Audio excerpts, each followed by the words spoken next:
What is happening, as I said in my opening, is this a throwback, but this time with a three-actor play?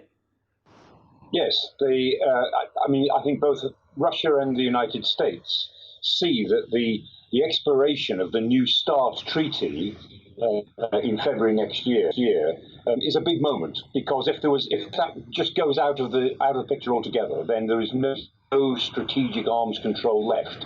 And if the Americans are very anxious to get China into a three-way dialogue, that's going to take some doing. But unless there is something there between America and Russia, then there's no chance of getting China into any sort of double bilateral dialogue or triple dialogue.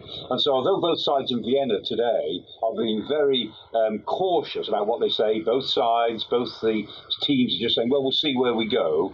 The fact is that the two main protagonists, Mr. Billingsley and Ryabkov, Mr. Sergei Ryabkov, are going to be there for a couple of days, and then their teams will take over. So this is the beginning of what should be quite a long-running discussion about strategic arms control between the two.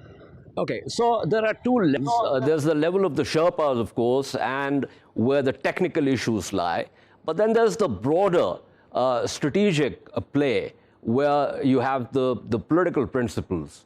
And I'm assuming that while the Sherpas are doing their technical work, ultimately the decisions will have to be taken at the level of the principles.